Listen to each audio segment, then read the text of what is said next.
Donc, nous entamons aujourd'hui le chapitre 2 sur la formation d'images et quelques notions de stigmatisme. Nous allons commencer d'abord par la formation d'images, généralité, image d'un point lumineux, stigmatisme rigoureux. Ensuite, nous abordons l'approximation de Gauss. Donc, on définira le stigmatisme approché. Ensuite, on va établir les conditions d'approximation de Gauss pour finalement arriver à la notion du réel et du virtuel dans le paragraphe 3. Donc, quelques généralités et quelques applications. En ce qui concerne la formation des images, nous savons qu'un système optique est un ensemble de milieux transparents séparés par des surfaces polies.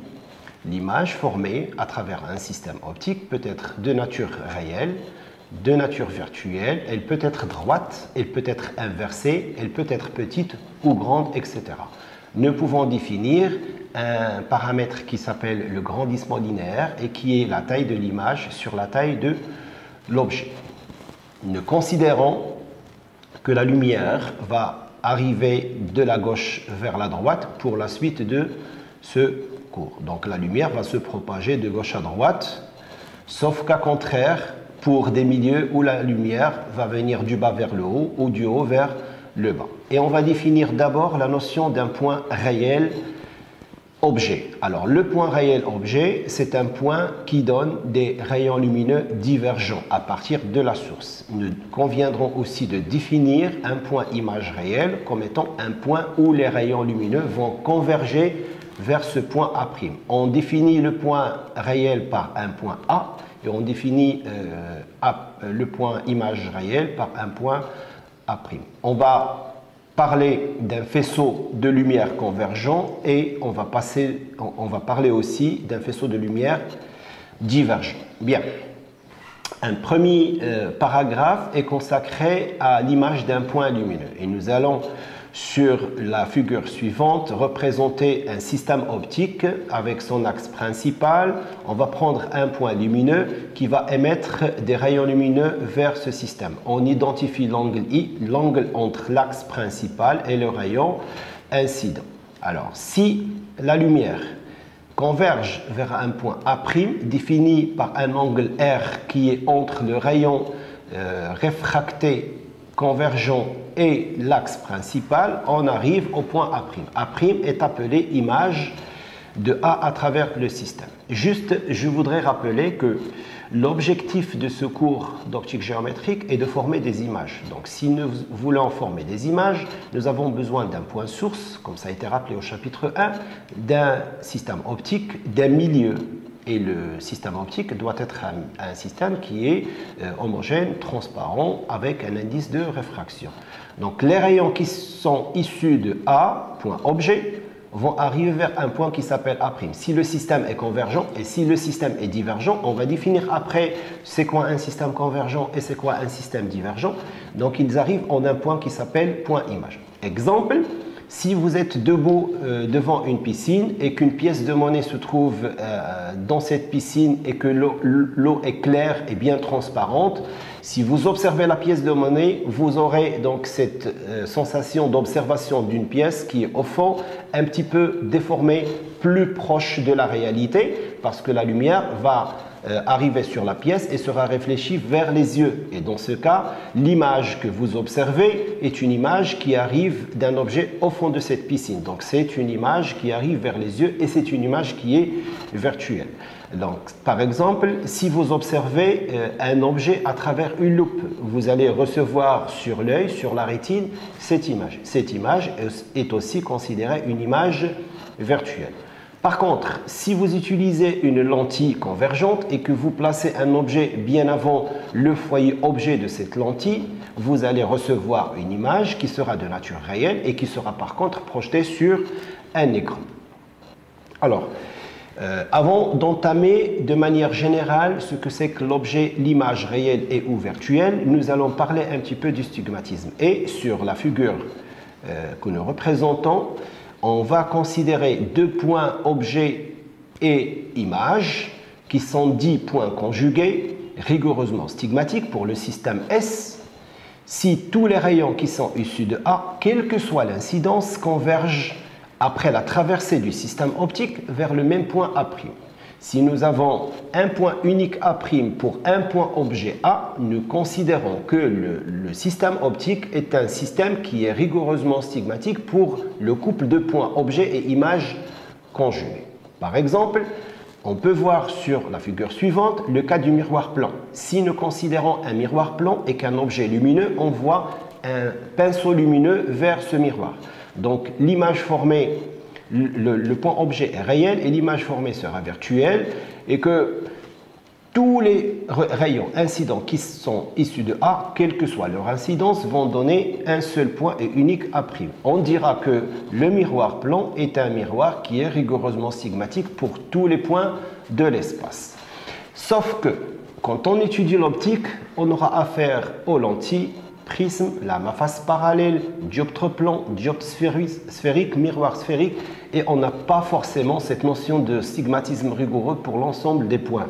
Donc on préfère plutôt parler de l'approximation ou le stigmatisme approché, et on va représenter par exemple sur la figure suivante un dioptre sphérique sur lequel arrive un ensemble de rayons incidents.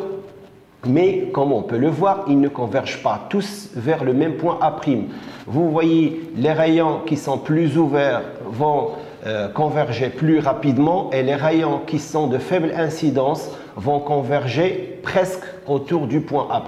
Donc le point A' n'est pas un point image qui est unique, et dans ce cas, on dira que ce système qui est le dioptre sphérique ne réalise pas le stigmatisme rigoureux pour l'ensemble des points.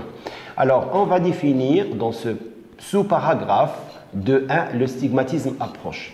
Alors, le stigmatisme approché, c'est quand le point de convergence est autour du point A' défini par une petite sphère, et on va essayer de définir comment on peut rendre ce point A' unique en choisissant ce qu'on appelle les conditions d'approximation de Gauss. Donc, nous allons de préférence choisir des objets qui sont petits, plans et perpendiculaires à l'axe principal.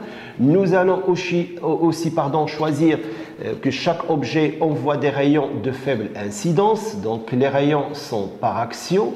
Et nous allons aussi convenir que le système optique étudié est un système qui a une petite ouverture. Donc juste pour que l'approximation permet d'obtenir un point A' unique. C'est ce qu'on appelle les conditions de Gauss. Le troisième paragraphe est plutôt réservé à la notion de ce qu'on appelle un objet et image réelle et ou virtuelle.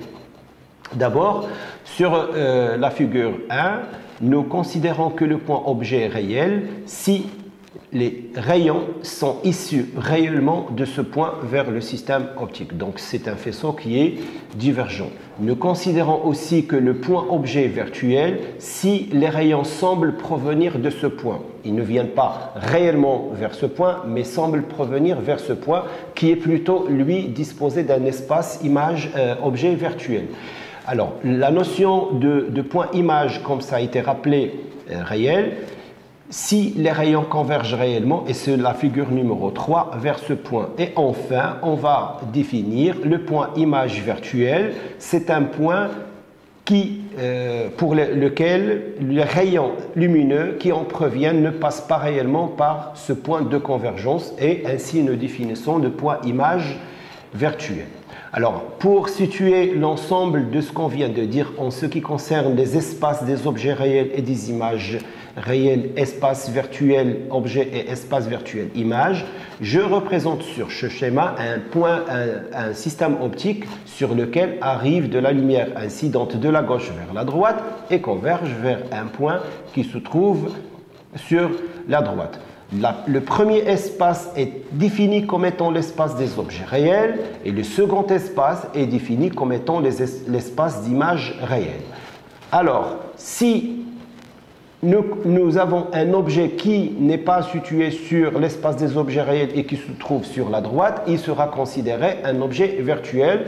Et inversement, si l'image n'est pas située dans l'espace des images réelles, elle sera considérée comme étant une image virtuelle. Et dans ce cas, nous définissons les deux parties espace image virtuelle et espace objet virtuel. Ça, c'est pour le cas de la réfraction.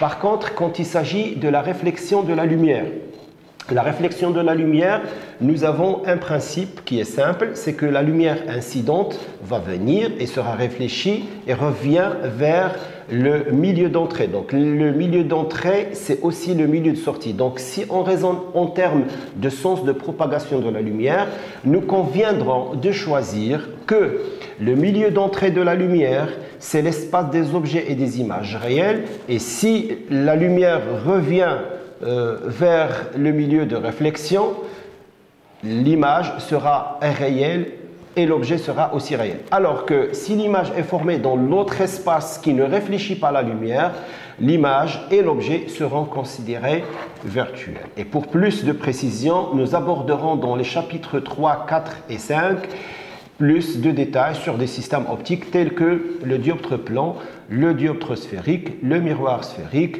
le prisme, la lame à face parallèle, les lentilles, les doublets, la loupe et le microscope.